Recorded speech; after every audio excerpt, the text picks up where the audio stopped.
i prossimi mesi con estrema serenità rispetto alle grandi scelte, alle grandi questioni che a livello regionale dovremo affrontare. Intanto consentite di ringraziare gli amici di Atene, gli amici dei Popolari Uniti, il segretario e vice sindaco Caio Petrino, l'assessore Gerardo Lolito, Domenico Carangelo, consigliere della PEA, perché loro insieme a questa bellissima squadra, amici, volontari, sostenitori, quelli che da anni mantengono in piedi la bandiera del nostro partito, ci consentono di poter ragionare anche come un momento di moderati che vogliono discutere dei problemi in mezzo alla gente. E questa caratteristica, Carlo e Gerardo, mi auguro non la perdiate mai, e che il vostro esempio sia di esempio, lo dicevo prima con gli amici dell'amministrazione comunale che sono venuto e ringrazio per la loro presenza, gli amici di Altomartini, il sindaco Tedesca, perché la distanza tra i cittadini e la politica sta proprio in questa distanza tra gente che è stata nominata rispetto a chi invece ha chiesto il consenso, lo ha ottenuto e oggi può rispondere alla gente delle cose buone e anche delle cose non buone che ha fatto.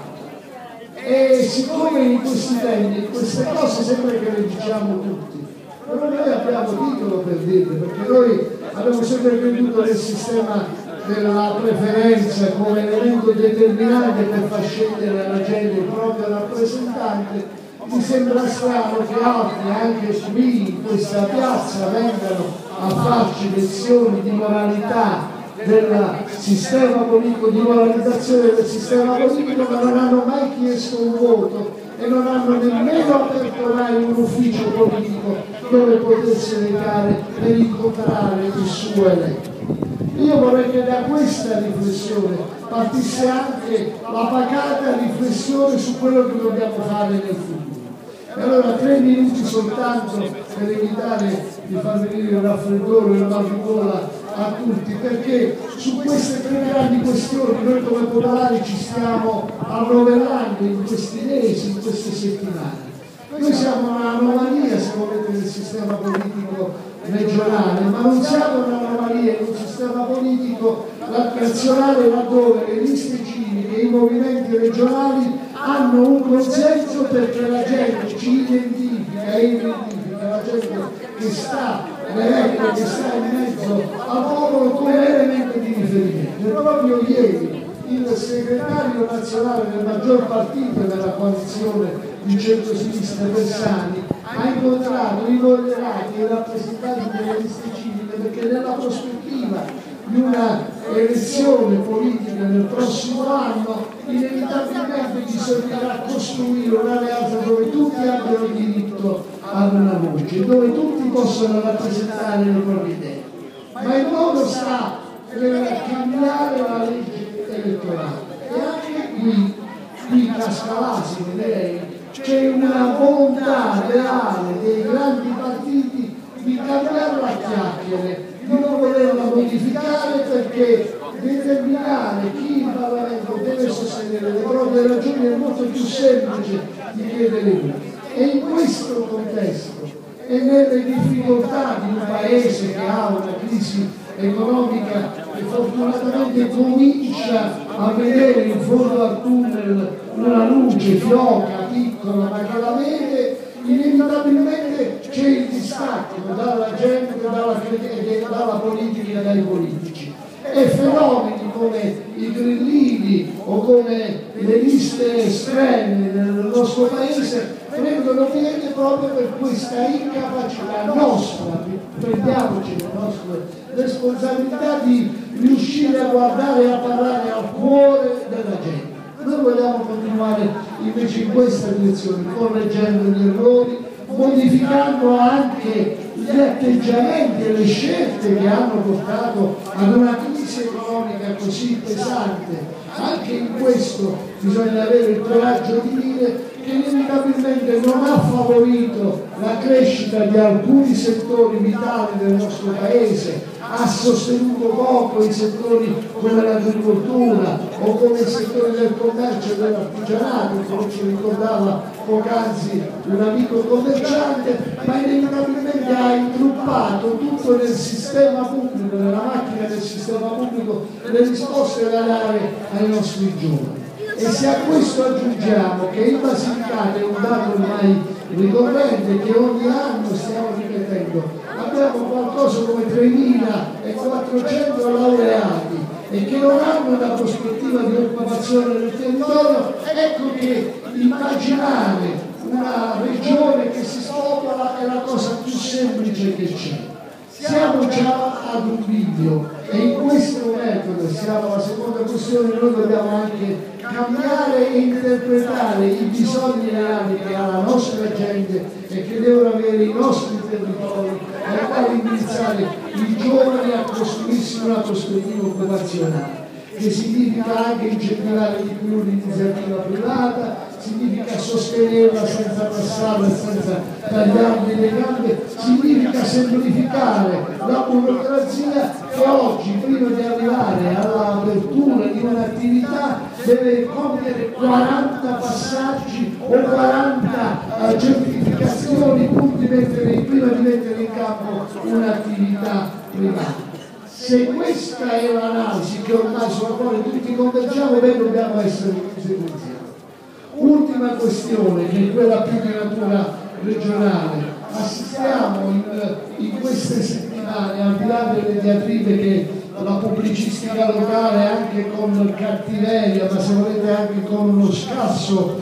senso di inventiva, ci rimanda, non è il comprendere cosa facciamo per esempio delle royalty del petrolio, se poi tutti non vogliamo più nemmeno un pozzo di petrolio, come possiamo immaginare di legare lo sviluppo ad una riduzione delle risorse che ci arriveranno, che ci arrivano oggi dal petrolio? Il nostro problema è capire come far diventare compatibile un'attività estrattiva ridotta o limitata ai vecchi accordi con le opportunità di sviluppo. Io e noi dei Popolari Uniti sosteniamo la linea che il Presidente De Filippo ha sostenuto con la sottoscrizione di un memorandum nel quale col governo Berlusconi, ribadito oggi dal governo Monti, immagina di distribuire nuove risorse soprattutto nei settori della viabilità e dei trasporti.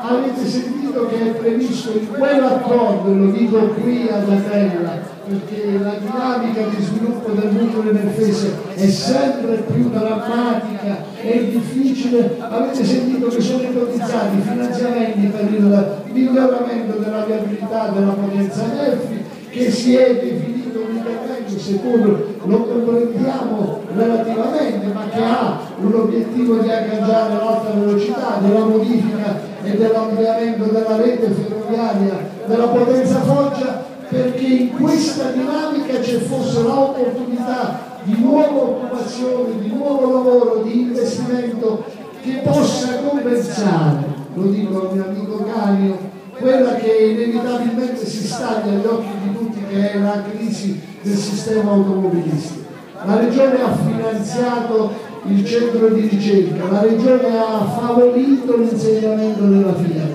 e Della Valle, che ieri richiama Marchionne alle proprie responsabilità, compie un atto di coraggio che in questo momento, in questo Paese, bisogna sostenere a gran voce. Ecco perché se il governo Monti passa come il governo che mette le tasse e che scarica sui comuni una serie di costi che alla fine ricadono sui cittadini, di contro diciamo che c'è l'esigenza di sostenere questa volontà di riformare e di rinnovare anche le politiche industriali, laddove grandi aziende hanno preso soldi dallo Stato, hanno creato il buco dello Stato pubblico ed oggi non vogliono più restituire alla gente di questo Paese quello che hanno preso. La mancanza di un piano industriale, come denunciava ieri Della Valle, è evidente sotto gli occhi di tutti. Io potrei fare un sondaggio e non credo di sbagliare. in mezzo a voi quanta gente ancora oggi compra la macchina della Fiat. E ci rendiamo conto che è sempre più difficile convincerci che quello è il modello di riferimento, mentre dovevamo essere convinti a insistere affinché la grande industria turistica che in questo territorio tra occupazione diretta e occupazione diretta è diventato uno snodo di riferimento potesse immaginare anche di cambiare la sua missione operativa. Non lo ha fatto, non lo farà e credo che di questo ne pagheremo tutte le conseguenze. Siamo allora sul crinale di una svolta che dobbiamo dare anche alle nostre politiche. Ecco perché vi dicevo, noi sosteniamo l'impegno che ha voluto sottoscrivere il Presidente De Filippo, quando rispondendo alle esigenze di tutela ambientale, forse un po' in maniera diciamo tardiva rispetto a quello che per esempio abbiamo registrato nei mesi scorsi con la Fenice di Delfi o con quello che registriamo in Valagri, ci si rende conto che bisogna compensare anche tutti gli altri territori e soprattutto garantire una continuità ai nostri territori di poter vivere bene. Ho ascoltato con piacere la vostra volontà e qui va a me a pieno merito di questa amministrazione comunale di immaginare anche un centro residenziale per gli anziani. La nostra popolazione è questa, cresce sempre di più in questa direzione. È in questa direzione che dobbiamo rivolgere le nostre attenzioni, perché la solidarietà la si fa anche immaginando un futuro per i nostri anziani, per quelli che ci hanno guidato e che per certi versi ancora oggi sono il sostegno di tante famiglie. Se non ci fossero le pensioni dei nonni o le pensioni di qualcuno che ancora ha avuto la fortuna di poterla avere, di poterla godere, i nostri giovani disoccupati non avrebbero un minimo di riferimento anche per sostenere le loro spese. Se questo è il sistema che dobbiamo tentare di salvare, tutti dobbiamo fare la nostra parte, anche rinunciando a quella forma di privilegi che spesso si accusa alla politica di voler mantenere, ma che noi abbiamo già messo in campo come momento di restringimento e di arretramento. Però la società deve fare la sua parte e deve andare a piene mani, a pieno titolo anche nel presentare proposte nuove e sostenere queste idee. E qui concludo, in questa direzione il nostro sforzo, lo sforzo che dobbiamo fare va ben al di là di chi sarà il candidato alla guida del centro-sinistra, Bersani, Renzi, Vendola, Tavacci, va ben oltre questo. Qui va